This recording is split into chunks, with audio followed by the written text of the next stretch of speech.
A lot of people associate food insecurity with somebody who's visibly poor or somebody who's living on the side of the road. But these are working families. These are everyday Gwinnetians, everyday residents who are struggling to figure out how to make ends meet. And I think about our kids who their only meal may come from school. And so what do those kids do when there is no school, when there are breaks, during spring break, during winter break, during the summertime? How are those families going to provide for those kids? I'm Deborah Tuff. Thank you so much for watching Upfront Gwinnett. In a county known for growth and opportunity, many families, unfortunately, are quietly going hungry.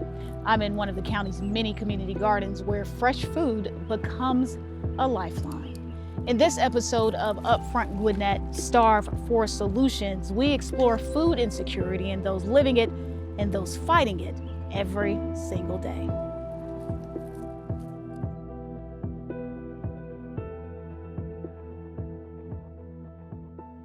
In Gwinnett County, one of Georgia's largest and most diverse, hunger often hides behind front doors.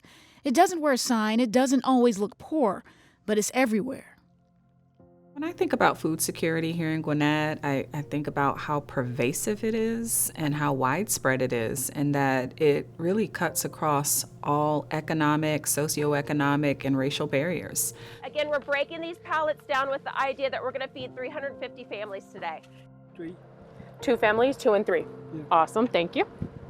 You'll find it in the cars lining up 3 and 4 hours before food arrives at the county's mobile food distribution. I live in a house with 5 other seniors. We live together because we could not live apart on our incomes.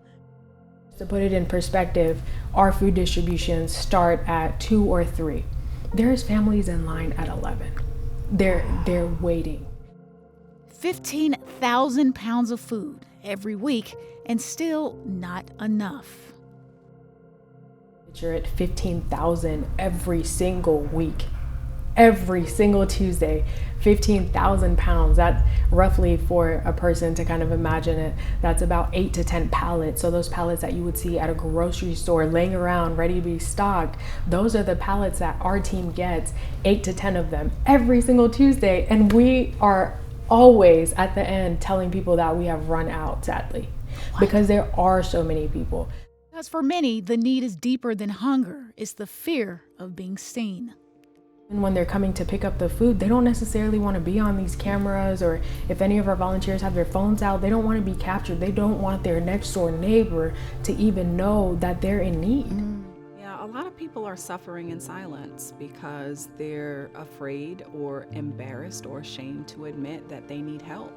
But to those people who need help, please reach out and know that your county government is here to support you. There are a network of organizations and service providers that are here to help, and we want to help. And we want to make sure that every resident in Gwinnett County has an opportunity to thrive. And we can't help you if we don't know you're struggling.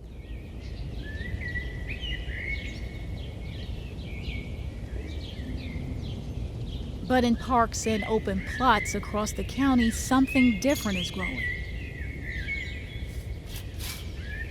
We have gardeners that are really established in Gwinnett County. They're connected in their local churches. They're connected at their neighborhood schools. And they're taking what they're growing and providing that service to families.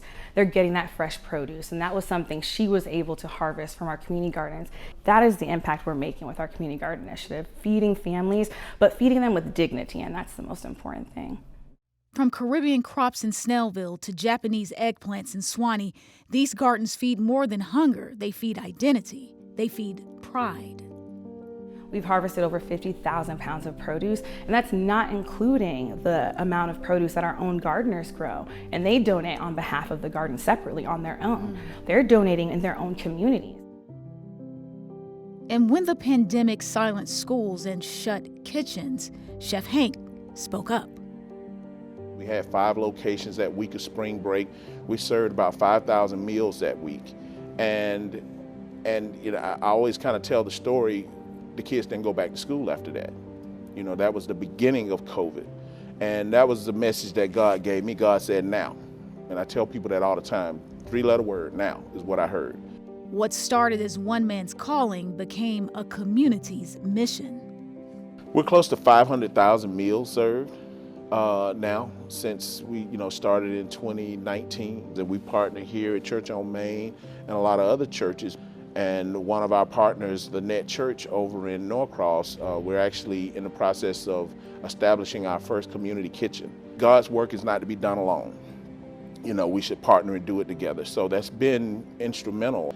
And the Gwinnett County Library would do somewhere close to 1,000 meals per week at 5 different branches. So that helped us expand our territory.